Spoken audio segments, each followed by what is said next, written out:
One of the accomplishments from the last 90 days that you can learn about in detail in the report that was released this morning is the start of a private sector partnership in the next steps to address the fentanyl crisis. This kind of partnership is in keeping with the intent and spirit of the Portland Central City Task Force from last year, which originated the recommendation of the emergency. I want to recognize and introduce several individuals behind me and behind us this morning who can speak to that private sector commitment and intent going forward. Steve Witterly, who is the Operation Director of Downtown Portland Clean and Safe. Tessa Peterson, who is the General Manager at River Place Hotel, who is the incoming Chair of Downtown Clean and Safe, and Terrence Pascal, the Director of Asset Management at The Standard, who is on the Board of Directors for Downtown Clean and Safe. There's a lot of interest for us to continue the partnership with the private sector to address the concerns of the fentanyl crisis. To maintain the momentum of the work that we've done in the 90-day emergency and to engage more directly with the private sector on collaboration, there's just going to be a need for a dedicated team funded by private sector leaders to coordinate with the city, county, and state to strengthen and expand the substance use disorder continuum in partnership with the homelessness response system. Preliminary discussions with the United Way of Columbia Willamette are underway to be that conduit for that private sector involvement. The bottom line is we all have a role in addressing the crisis, and I'm grateful that business leaders and the nonprofit sector are stepping up in a big way. In addition, among all the collaboration state government has and will continue to bring to this effort, I have directed the Oregon State Police to extend their presence in Portland for another 6 months to continue their joint missions with the Portland Police Bureau and assist a peer outreach program that you will hear more about from Mayor Wheeler. There's more work to be done. We all know that. And I want you to know that the state will continue to be a key partner in the work here in Portland. And you can read about that in the report. We have a lot to talk about today, so I just want to wrap up by thanking people. We had 52 people who stepped away from their regular job in the 90-day emergency to focus on this effort with diligence and with care for the people who are impacted by fentanyl, and with an eye towards long-term strategies that we have to continue to focus on. And I also want to thank collectively the hundreds of people from the state, the county, the city, and community partners who every day are facing the issue on our streets and responding to the fentanyl crisis that we are seeing. We see you, we appreciate you, and we have to keep going. And with that, I'd like to welcome our Chair of Multnomah County, Chair Jessica Baker-Peterson. Good morning, everyone. Thank you so much, Governor, for your partnership in this. I'm Multnomah County Chair Jessica Baker-Peterson. I appreciate all of you being here today. I want to start out this morning by reiterating the statement that Multnomah County Sheriff Nicole Morrissey O'Donnell, Multnomah County District Attorney Mike Schmidt, and I made yesterday in response to the damage to Portland State University in our downtown. As Chair, Sheriff, and District Attorney of Multnomah County, we unequivocally condemn the criminal actions that damaged our public university, burned 15 Portland Police Bureau cars, and harmed local businesses. We are united in our commitment to protect the right to freedom of speech and expression while ensuring the safety of our community. Those who engage in unlawful activity will be held accountable to the greatest extent of the law. Multnomah County will continue working in close coordination with the Portland Police Bureau and Oregon State Police to make sure we are prepared to respond to acts of violence and criminality. And now to the matter at hand. A little more than 90 days ago, the mayor, the governor, and I charged a unified command with a clear directive to leverage our combined resources to meaningfully change the fentanyl crisis in our streets and in our community in Central City. We know many of the harms and death we've seen are due to changes in the potency of substances, and that these deaths are compounded by social factors, including increased isolation, economic challenges, housing shortages, and instability and systemic racism. We wanted to lead together to increase coordination in responding to this very human toll, because we know that we can do better. We know this community deserves a human-centered, coordinated response. And we're pleased to stand before you today to say that important progress has been made. We know that fentanyl touches every neighborhood, every zip code, every corner of Multnomah County. For me, one of the most important priorities in taking part in the Central City Emergency, which came out of the work of the Governor's Central City Task Force recommendations, was that these best practices would inform every countywide initiative from here. That has happened and will continue, including the work to collaborate on a sustainable, scalable, and countywide model. We've said we would increase the visibility and coordination of our outreach, leveraging services from the county's downtown behavioral health resource center to continuing offering access to day services and improved connections. This has been a focus, with more than 1,600 outreach contacts in just 3 months. These connections have been vital to our success, and something I invested nearly $5 million towards in my proposed budget through harm reduction and safety on the street investments. This has happened especially through the work to expand our successful pilot between the Mental Health and Addictions Association of Oregon and other behavioral health resource network providers and the Portland Police Bike Team, increasing our footprint in our streets and changing people's lives, especially many who had never been connected to services before.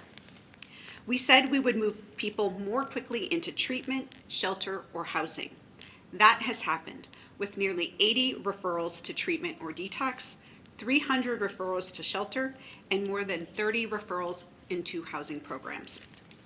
We said infrastructure would be addressed, and it has. We've installed or upgraded 50 lights, including placing lights around the Central Library, and washing more than 250 blocks of sidewalks. We said we would increase distribution and train partners on Narcan so that more people would be ready to help. We've moved more than 4,200 doses of naloxone across our system in the past 3 months, and we've reversed almost 200 overdoses. People who use drugs can get naloxone and fentanyl test strips through our harm reduction clinic. Naloxone is also available for teenage students at high school student health centers and community health clinic pharmacies. It can be purchased through major pharmacies and is covered in part by most health insurers, including the Oregon Health Plan. Our law enforcement division in the Sheriff's Office has been participating in the 90-day emergency work group to combat the spread of fentanyl. MCSO has a dedicated team that disrupts and dismantles large drug trafficking and criminal organizations. In the first 4 months of 2024, the Dangerous Drugs team has seized almost 28 pounds of fentanyl powder and more than 26,000 fentanyl pills. We said we would increase coordination across county departments and programs to be sure our responses use all the resources that we have. We have done that by adopting a one-county approach that reduces silos in our departments and increases our ability to respond to the people who need us with a trauma-informed, human-centered approach. And we've moved important initiative forward during this emergency, including organizing multi-agency public safety missions to arrest drug dealers and connect people with treatment, creating unique data dashboards to more completely map fentanyl-related deaths and overdoses.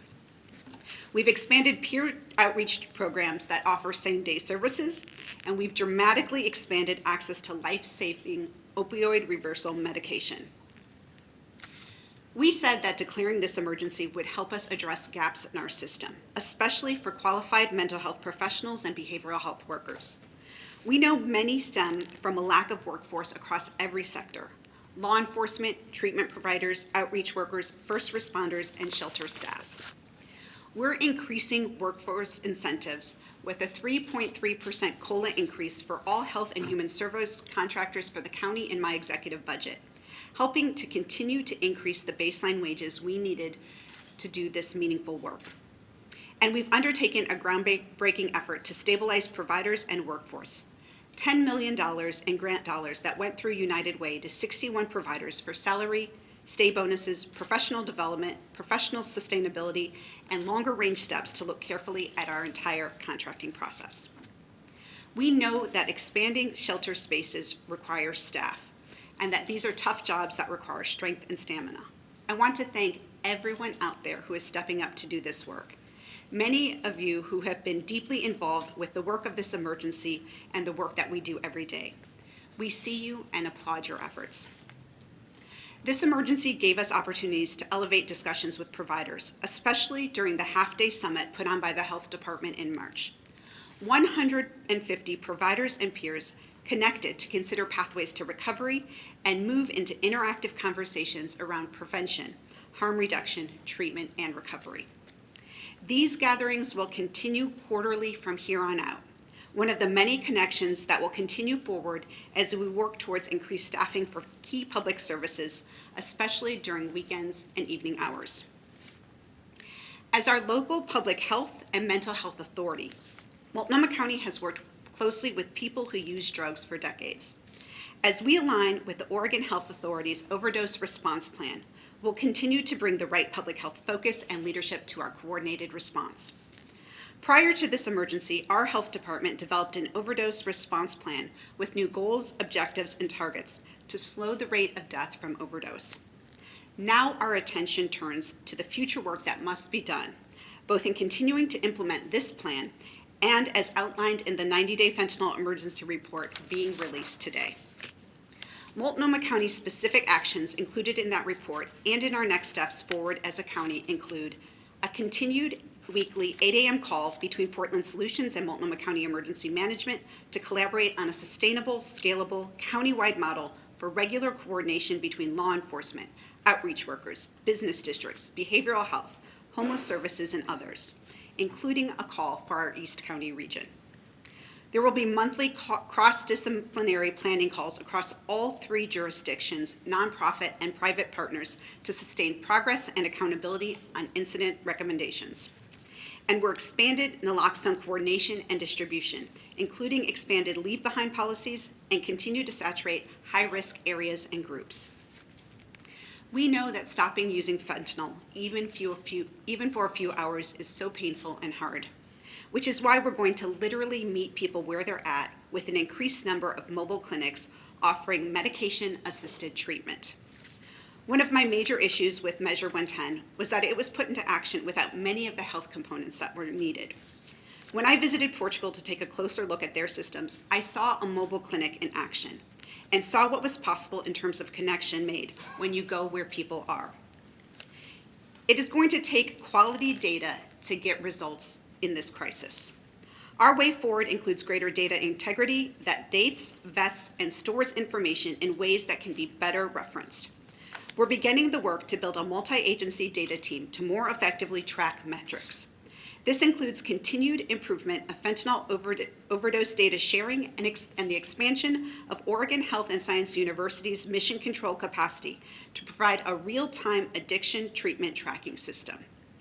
This work partners with the work of the Joint Office of Homeless Services on a tool to share real-time data on shelter bed capacity. These highlights reflect just a few of the many, many actions moving forward. Some of the larger, more systemic investments include aligning with our Homeless Response Action Plan and our Health Department's 2024 Overdose Prevention and Response Plan, including a countywide operational oversight committee led by my office. We have already started a program to provide connections into services people will need when changes to our drug laws through House Bill 4002 go into effect on September 1st. And we're pushing forward with this work. We've got an aggressive timeline, but we have prioritized this work to ensure that law enforcement has the tools they need to directly connect someone to services. Without clear action, many more people will be caught in our justice system.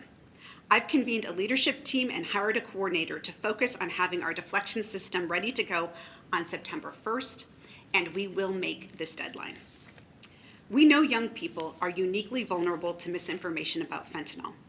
Reducing youth exposure and preventing untimely and tragic overdose deaths must be a primary driver in our work. Today, I'm pleased to announce the launch of a fentanyl awareness campaign focused on preventing young people ages 13 through 20 from initiating use and dying of overdoses. Messages will appear on billboards, bus benches, and social media with the theme, Expect Fentanyl, highlighting the dangers. This campaign is the help, awareness, and further education young people and their families need. I want to close with a thank you to the dedicated team of 52 people who gave so much to this 90-day effort. This is an unprecedented example of coordination, collaboration, dedication, and just plain hard work. I want to especially thank the many people from Multnomah County who participated in this effort. Dr. Jennifer Vines, Chris Voss, Nisha Saxena, Anthony Jordan, Abby Stamp, Stacy Cohen, Dr. Bruno, Rachel Banks, Heather Mirasol, Deanna Negri, Denise Pena, Rachel Pearl, Ryan Yamba, and so many others. You've given the gift of your time to your community and have shown what can be accomplished locally and what can be a starting point for other communities to follow. Thank you. I'm now happy to turn the podium over to Mayor Wheeler with thanks for the city's partnership during these last 90 days and beyond. Thank you.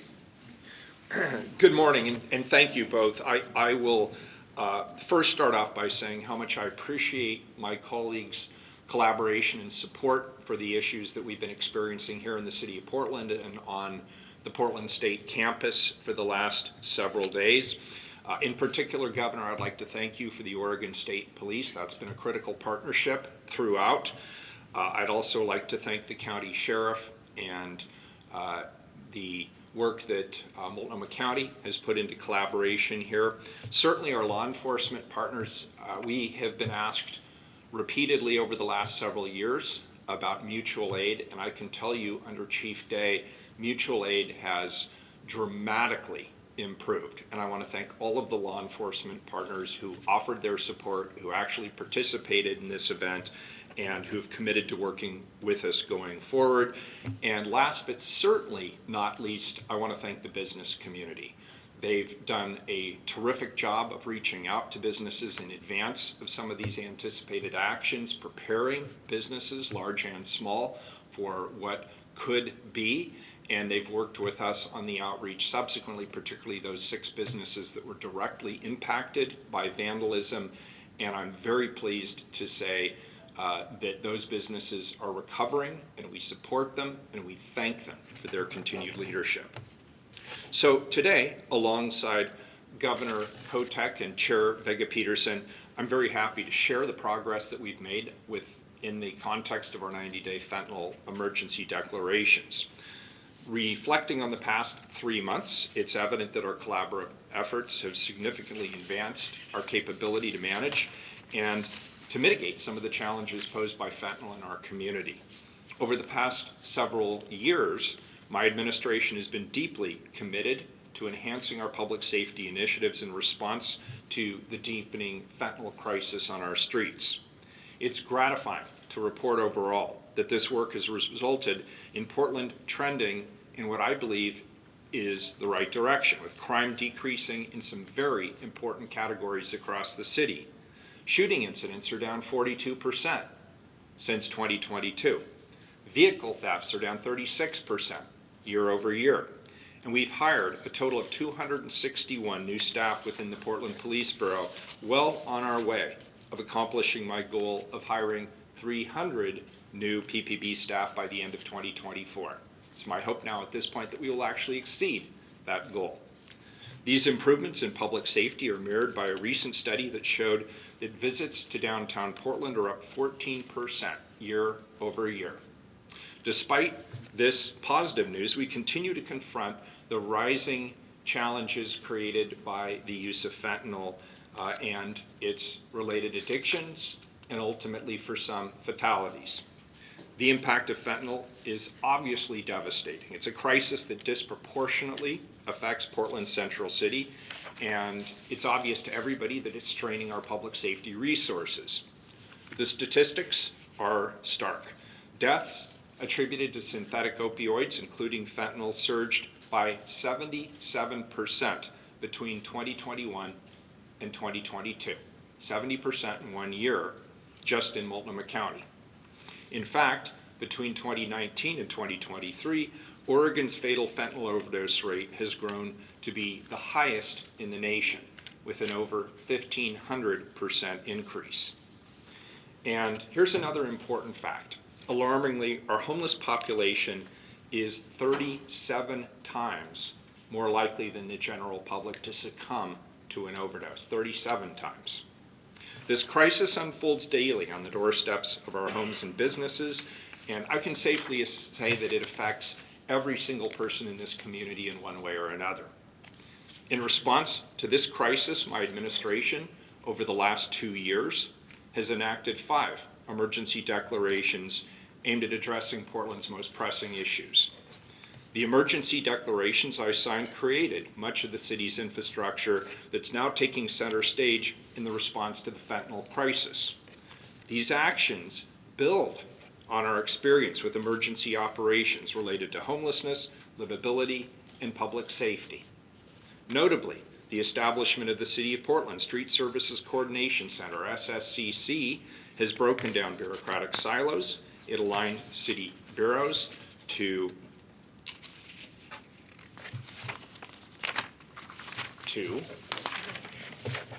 deliver a coordinated and compassionate response to the needs of our community. The city's Temporary Alternative Shelter Site program, or TASS, has acted as a much-needed place for those experiencing homelessness to receive access to services, and many of those services being provided by Multnomah County, and then transition into housing for those who are ready for that housing. The Public Environment Management Office, or PEMO, has continued to work directly with the entire Portland community to target livability and safety issues, including litter, graffiti, and activating public spaces. These programs, the SSCC, TASS, and PEMO, are all programs spearheaded by my administration that continue to play significant roles in collaborative and agile problem solving. As I announced in my proposed budget yesterday, these successful programs will be institutionalized. They will be fully funded, and they will go citywide under the city's new Portland Solutions Program hub. Portland Solutions will continue to lead the city's coordination efforts established under the 90-day Fentanyl Emergency Declaration, ensuring that our response to this crisis is as effective and as sustained as possible.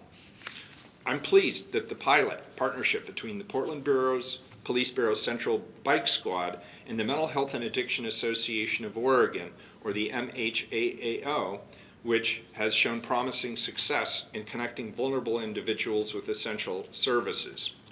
I want to be clear again, my budget fully funds public safety, police, fire, 911 emergency response. It also includes important components of the work we're now collectively doing, chat, bike patrol, and other critical services.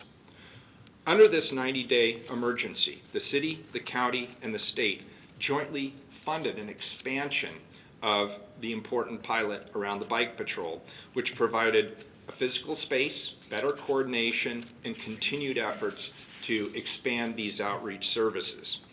The partnership here is critically important, not the least of which is that it represents what we can achieve when we think outside the box and lean into partnerships to find solutions. While I was pleased with the results of the work we were doing individually as a city, the fact of the matter is that this 90-day fentanyl crisis declared 3 ways between the state, the county, and the city has allowed us to speed up the implementation of these processes citywide.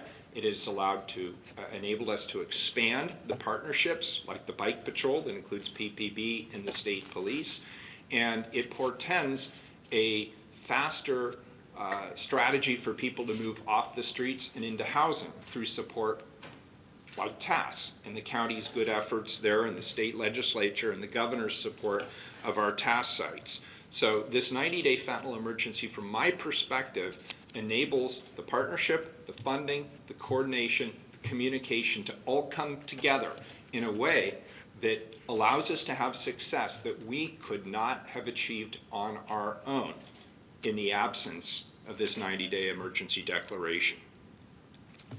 I also want to say that I think this type of work is critically important to helping the people who are most impacted by the issue of fentanyl, helping them connect to services to help them get off and stay off the streets or the circumstances that they find themselves in.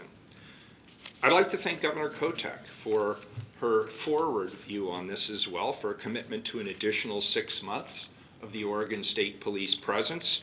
We greatly appreciate this partnership and the increased capacity that it provides. During this emergency, Chief Day and the team at PPB have agreed to expand the Central Bike Squad so that they can maintain a positive presence in the Central City during evenings and weekends. So that is an expansion of the program. Chief Day has also found a way to expand the narcotics and organized crime unit to enhance its ability to investigate overdose deaths for potential Len bias prosecutions and provide additional personnel to investigate distribution cases with our many public safety partners. I also want to take a moment to acknowledge the great work of the City of Portland's Community Safety Division, which houses a number of our critical public safety programs, all of which I'm advocating to be fully funded throughout my recent budget. As we move forward, it's clear that continued and increased collaboration among the city, the county, and the state is essential. We will need ongoing support at all governmental levels to scale our response appropriately and to address this crisis effectively. I extend my deepest gratitude to Governor Kotek and to Chair Vega Peterson for their unwavering support and partnership. Together, we've made significant strides towards a safer and healthier Portland. I also want to thank Mike Myers. Where'd he go? There he is, in the hat there. Thanks, Mike, the city's incident commander. Stephanie Howard. Where's Stephanie? Where? In the back, hiding over there. Thank you, Stephanie.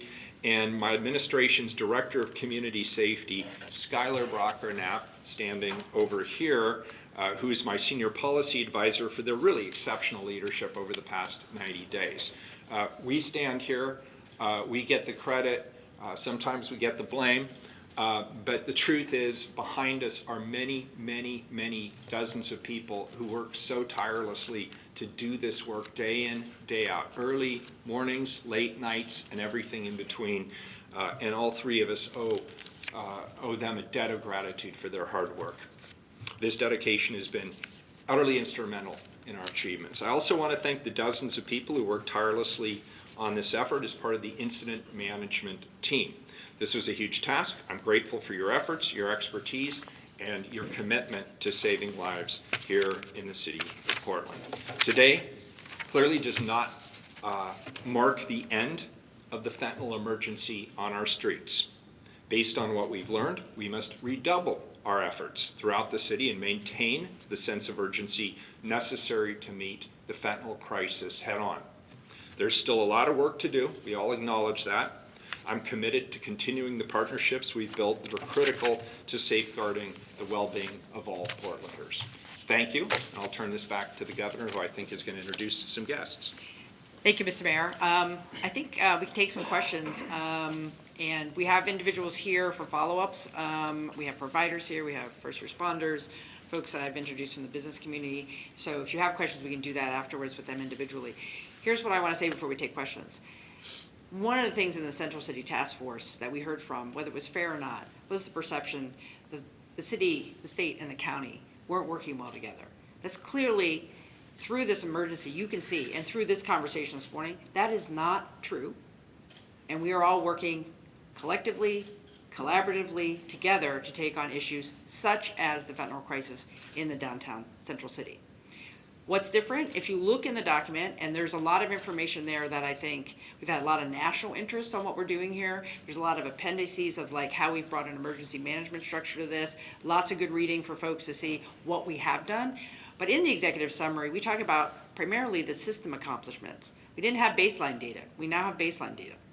So we can know if we're getting better. We're going to continue to have the regular ongoing meetings. I attended an 8 a.m. Call. They were doing them daily. To see everybody on a Zoom talking about what they're doing every day with hard numbers, we're going to continue that on a weekly basis and then make it countywide.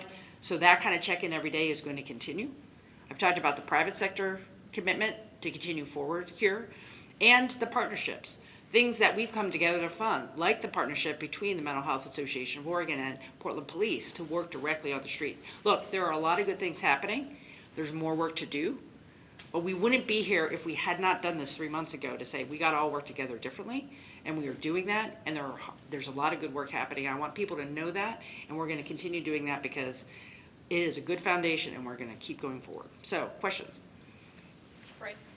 Yeah, I'm Bryce with OPB. I'm kind of just wondering, why did this work require, a 90-day state of emergency to accomplish? Fentanyl has been an issue for long time at this point. Why wasn't this kind of coordinated work happening before? Well, here's what I would say, and I'll let my colleagues speak as well. Remember, we had just come out of a global pandemic. At the same time, fentanyl became a crisis that I don't think any of us could anticipate, a very dangerous drug. So we finally had a chance to catch our breath and say, we have to do this differently. The value of an emergency declaration is you can move things quicker, you can procure, you can get people to do work. We brought people from their regular jobs into this in a coordinated fashion. When it's an emergency, you gotta act like an emergency, and that's what we did. And because of that, we have a deeper, better foundation for the work going forward. I don't know if you wanna. Yeah, thank you. No, I think that, obviously, as I said in my statements, Multnomah County has works with people who use drugs for decades as part of our public health and mental health response. I think what this did was really act as a crucible for our three governments over these past 90 days to really focus in on the type of work that we needed to do and build upon as we look beyond the 90 days. As the mayor said, we know that the fentanyl emergency is not over. No one expected it to be solved in 90 days. But what we do have now is more information, more data, more coordination, and more alignment in terms of how we're going to work together to achieve the goals of bringing more resources into the system and expanding those then countywide. And I also think that this is a model that can be used in other parts of the state as well. Emily? Governor, can you explain why you decided not to extend the bottle bill exemption at the two downtown stores, especially since a lot of people asked for an extension, including the Northwest Grocery Store Association, which owns the Safeway, and a number of business owners in the area said that it had actually improved the area, so I'm just wondering, why did you decline to extend that? I think the conversation about the bottle return, the returns, and changing the policy on a temporary basis was the right thing to do, which we were allowed to do under the emergency declaration. I want to remind people, there's a law, so under the declaration, we had the ability to make some changes. And it was based on a specific hotspot need. It has gotten better. I think we all have to be flexible going forward to look at our bottle return policy statewide and make some adjustments. That would have to be done by the legislature. One of the things that I will support is what we heard in this discussion about the 24/7 retailers like the 7-Elevens and Plaid Pantries having to take returns at late night that is unsafe for workers. That requires a change in law to do that, and I'm supportive of that. So not only have we done something specific, but we've learned how to improve things going forward. Right now, my message to retailers is everybody has to do their part, because when some retailers aren't doing their part, it then puts it on other retailers. So you gotta all do your part.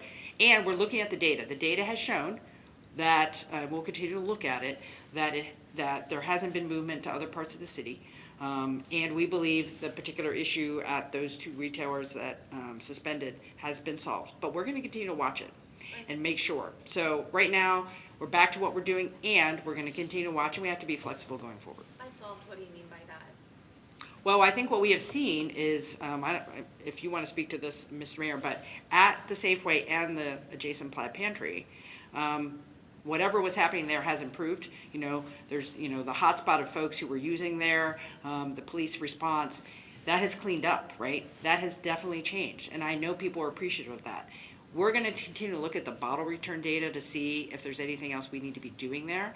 I am a supporter of maybe trying to bring another Trash for Peace group in. They're on the central city, they're on the east side. We need a place where folks can go in a safe fashion to get connected to services to return their bottles. And that also will take some pressure off the retailers. Courtney? Mayor? Did that answer your question? If that answers your question, I don't I need mean, to if you're chime in. making additional. Yeah, so first of all, I'll just second that 10th and Columbia has improved dramatically. The governor's right, we need more data because we need to disaggregate different types of programming in that area to see what the impact of the bottle drop was. There are other issues that we should explore, and it's not just related to police data. I'm also interested in the economics of the fentanyl trade, and we should evaluate whether or not the bottle drops are becoming an ATM for the fentanyl trade. We don't have enough data at this point to be able to say for certain, but we do need to look at the entire bottle drop program. It's been around for a long time. It has not been remodeled to accommodate current circumstances, and I would strongly support the legislature taking up this issue, and we would absolutely chime in on it. Thank you. Courtney? Regarding the mobile treatment treatment often takes, 30 days, 60 days, even longer. How does that align with that? How will this align with that? Yeah, thank you, Courtney. This is a critical part, right, of being able to meet people where it's at, to make it easier for people to get some medically assisted treatment to help them as they are going through their path out of addiction and into recovery. It is also just one component of the larger behavioral health system investments that we need to make sure that we are continuing to make available the resources, the treatment, the stabilization, the recovery housing, all parts of the system that need to grow on. So what we've seen, though, is that it is about reaching people where they are when they are. We know that oftentimes it takes 1, 2, 5, 6, 8 times for somebody to get an outreach, get a connection, to be able to really take that step into stability and recovery. We saw that happen during this 90-day fentanyl crisis, and so we want to be able to expand those opportunities. So in that process, is there somebody who follows up with them, or is it here's the medication, follow up with us if you need to? I don't know if you can expand on that. Yeah, I mean, so some of the models that we've seen and we have used is regular visits that go back to the same place, so that people know that they can rely on that is where they're able to access the services, the outreach, and the medication that they were going to need. So it's really a consistent place. So instead of having somebody have to go maybe like take a bus across town to get to a certain place, this is coming out to folks in the community and being kind of a relied upon resource there. Ezra? This is also for Chairman Peterson. One of the things that we've heard, especially from the Health Justice Recovery Alliance, there's just not enough detox facilities. And even with the medication-assisted treatment, with the strength of fentanyl, many people will have to go through detox before they can access MAT.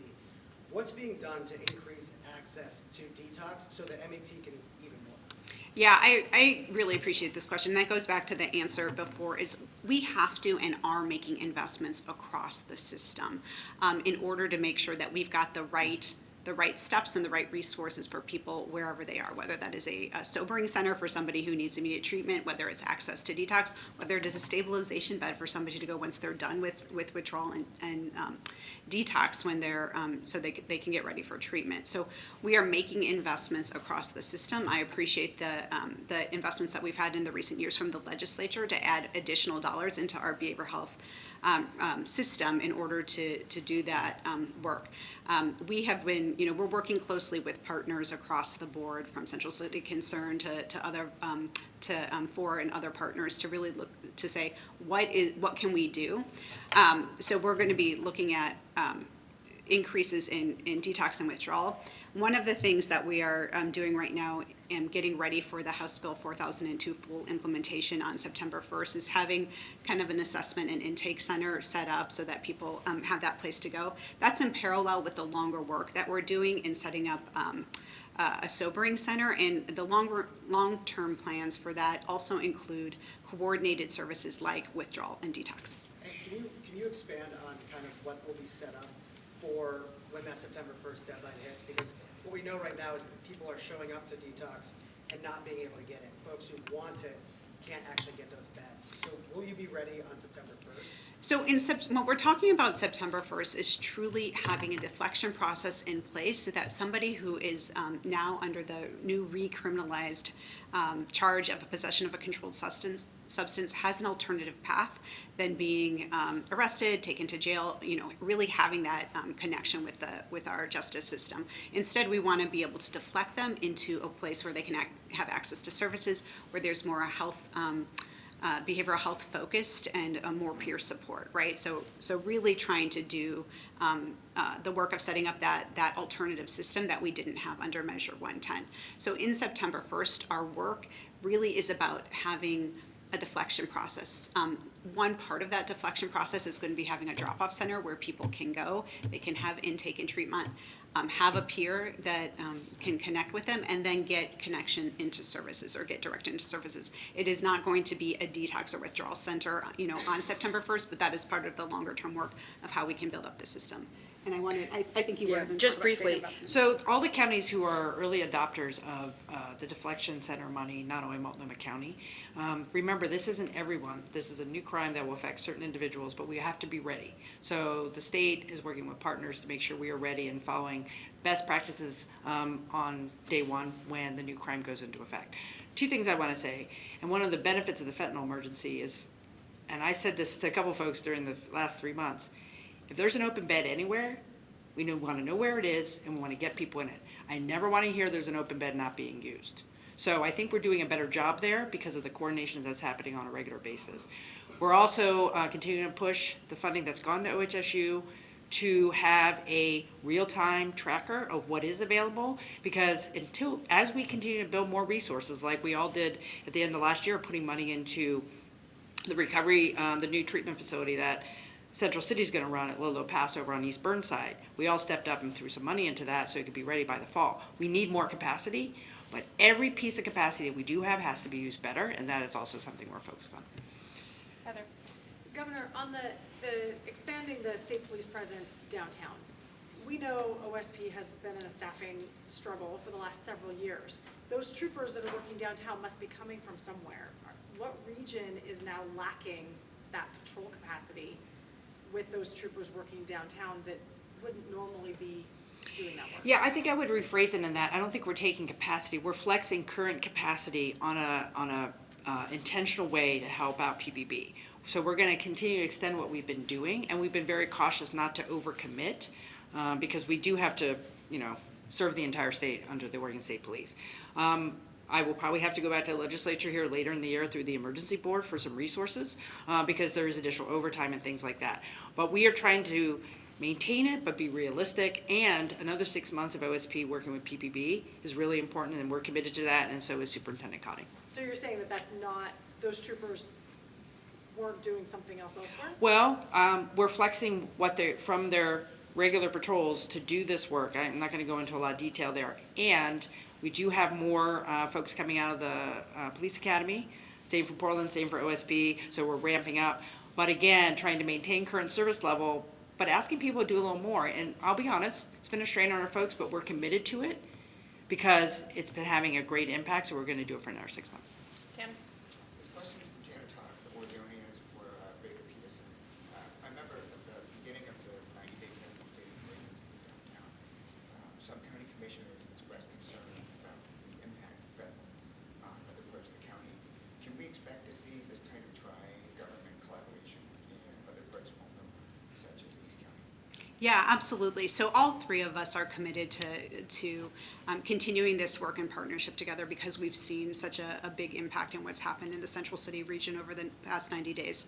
So we are going to be continuing with the 8 a.m. calls where we're bringing all three governments providers, people from, from the different areas of this work to be meeting to talking about those. There's going to be, starting in July, there's going to be those calls for the four different quadrics in the city of Portland and one for East County. We're also, really interested in looking at the baseline data that we've been able to create through this process and really understanding more clearly where the other hotspots are happening and how we can focus on that. So I look forward to continuing the work with the governor and especially the mayor and the city in examining those other areas. We know, for instance, that the East County areas of Rockwood, of East Portland, we know that there are huge need in there, and that's another area where I think we can build on some of the work that Mike Myers and his team has been doing in Hazelwood, for instance, and continue that work. Joelle? My question is for Mayor Ted Wheeler, and this is about the events at PSU. I wanted to ask, after clearing the library yesterday morning and closing down the South Park blocks with hundreds of protesters still there, why did police choose to retreat and allow those protesters to reoccupy the library? I'm going to defer that to the police bureau. That was a tactical decision. I haven't gotten everybody even once. Okay, John? So we've discussed how hard it is for people once they start using fentanyl. This question's for the governor, by the way. When people start using fentanyl for the first time, how difficult the recovery process is. Outside of the awareness campaign for 13 to 19-year-olds, for older people, what is being done to make sure people people don't become first-time fentanyl users? Because, as we said, the recovery process is difficult. Well, I do think we all have to recognize the dangers of fentanyl and get that message out. I think young people are a good place to start, but I do think this type of work is raising awareness. When we hear folks who are ready to get into recovery, as you're commenting, and they can't go an hour without some support because of the addictive nature of fentanyl and whatever else is in that fentanyl, because now I'm hearing about different types of fentanyl, it's a significant change in our response system. That's why I think the approach that the state wants to support as well around different types of medically assisted treatment on demand in a quicker fashion is going to be important. As you know, I'm visiting all the tribes this year, and we were out at the Confederated Tribes of the Silex, and they have a program there where they, because of what they have locally in their clinic with the medical professionals and the outreach workers working together, they're able to do a long-acting injection to help people get stabilized. We have to understand that fentanyl requires us to do things different. We have been working under the paradigm of heroin and methamphetamine where we're like, well, everybody can't have anything until they get clean. Fentanyl requires medically assisted treatment because of the nature of the addiction, and we all have to be more comfortable with that and resource it to do it differently. And we're hearing that with the mobile work, but that is a conversation we're also having in the state as well. And every community is seeing that, and we need to do things differently. And frankly, it's something everyone across the country is also challenged by. Brandon. On coordination, you talk about those 8 a.m. calls, and from what I've seen, we've seen some new organizations, some organizations who can't make it. How do you ensure that all these private organizations, as possible, are on those calls participating? Would you require that as part of government funding? So I think that we've seen, I mean, the consistency of the 8 a.m. calls, I think, is the strength in them, right? Those are happening every day. We are aligning resources as people are able to join, right? They are joining and then being a part of the solution. I think this is really speaks to, though, the work that is going to be happening under the homelessness response system and the homelessness response action plan in order to make sure that we are continuously having the conversations with all of the right partners, all of the right providers at all the levels of government that need to be there. We have to be building and focusing on this system that incorporates this response. As Mayor Wheeler says, there's such a higher likelihood that people experiencing homelessness are also going to experiencing fentanyl addiction, that we need to make sure that we have the right solutions that are targeted to that, and that we are doing that coordinated outreach. So for me personally, making sure, you know, we were able to produce as a part of a coordinated effort between the city and the county, a shelter strategy that really has given us goals and a pathway for building up our shelter system. We need to have that same thing, and expect that we are having that same thing in terms of outreach and the way that we need to be coordinating and bringing together the outreach work that is happening in the city and the county. Lucas. This is a question for the governor. This is about the reports that have been coming out of Oregon State Hospital. Can you just address what you're doing to improve conditions at Oregon State Hospital? And specifically, can you also just answer why they're handing out condoms? I don't know why they're handing out condoms. That was news to me. We're going to ask them why that's happening. And we have been focused on improving the outcomes for individuals at the state hospital. As you know, it's mostly a population of folks who have been connected with the criminal justice system as aid and assist and getting ready for their own defense. My primary concern is making sure what we're doing there is evidence-based, we're supporting the workforce to do it, and we're going to continue to monitor. But that particular little fun footnote was a surprise, and we'll be talking to them. Emily. I just have one more question for the county chair about the lights at the library. We had talked a couple of weeks ago, and I told you that business owners in the area said that, you know, anytime lights went up near them, the problem was moved further down the street. And you said that that is, you know, something that happens in the short term. I'm just wondering, is there anything in this 90-day report that directly answers the long-term question about the lights and about the impact they have on an area and what needs to be done in order to fully resolve the situation rather than just, you know, move it down the street? Yeah, I mean, I think there's a lot there, right? We know that in areas that are, hot spots or trouble spots, the infrastructure and the environment is really important to helping to deter activity there. We've seen that. That's one of the reasons why we did invest lights around the library, but it's also why we have been working with the city to put lights in other areas, including lighting under the bridges in the central east side area. That is something that the board just voted on a couple weeks ago. That is one part of the solution, but it is absolutely not the whole parts of the solution. The connection, the engagement of law enforcement and the work of the legislature to make sure that law enforcement can more effectively deal with the drug dealers that are frequenting those spots, right? That is a huge tool that also needs to be brought to bear. The outreach workers for folks who are experiencing addiction, who are having contact, right? That is part of the solution. So ultimately, lights are a tool that we use, but it is just one piece of the overall work and the overall response that we need to have to these areas. So I guess like for people who are worried, oh, now it's going to come to my neighborhood, what would you say to those people?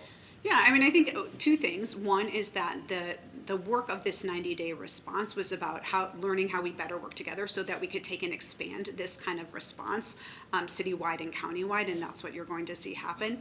I think the other piece of it is that people need to report these things so that we can get the response. So if you are noticing criminal activity, if you are concerned about safety, please reach out to law enforcement. Please be raising awareness so that you can get the response that you need. I think one thing that was a priority for all of us as we were going into this 90-day fentanyl emergency was recognizing that there might be a tendency for something to go from one place and move to another. We did see that happen during these 90 days, and we were able to then adjust the response to recognize that and to re-engage in that new hotspot, and that will continue post 90 days. I have to excuse the governor, and then they can take, how about one more question each? Is that fair? Yes or no question, Brandon? Timeline. When do other areas of the state, when can they expect coordination efforts or these outreach efforts that have happened here during the night? That's a good question. So we needed to start in the central city. And what you're hearing here today is we've created a great foundation of how to approach it. I know Deschutes County, for example, had an emergency declaration as well. We are seeing challenges all across the state. We're going to look at what's been done here, have some conversations, model it up. It's going to inform how I develop my budget for next year. Work like this is a foundation for more progress, and that means having conversations statewide. So I appreciate the question. One more question total. Who has the last word? Hearing none. Ezra? I'll just circle back to the whole MAT thing. I think one of the things that hasn't been discussed is you all said that we have been kind of treating this like we did with the heroin and other drugs in the past. With heroin, you can take somebody, give them MAT, give them buprenorphine, whatever it might be, Suboxone, and immediately get them into MAT. We also know that that's not the case with fentanyl. That the strength of it, you can't actually just give somebody those drugs right off the bat. You have to withdraw them initially from the fentanyl. Given that, it makes it so that you have to have those detox facilities in place. I guess I'm still looking here, what's going to be done so that those MAT efforts that you're doing are actually able to be implemented, as you said, meeting people where they are. Yeah, I mean, I hear what you're saying in that fentanyl is more complicated, it's more addictive, you need to have it more frequently, right? And it has a different impact physiologically on the body. We do have to be building out that system. We do have to be increasing the number of detox beds. We also have to be more effective and efficient, excuse me, in how those beds are being used. So like, absolutely, we have to be investing in those parts of the system as well. And when somebody is successfully detoxed, they need to have a place to go so that we're not just releasing them out into the street, so that they're not just having to come back to detox in another matter of days or weeks. And so that is also part of the work that we're doing, building the capacity, but also increasing the efficiency so that people have a safer place to land, so that then they're ready for treatment, they're ready for medically assisted treatment. And that is the work that we're doing. That is why the county is invested in multiple stabilization beds and with different partners, as well as making sure that we're using those detox beds wisely. Do you have a target number of detox beds that you would like available in Multnomah County? I don't right this second. Adjourned.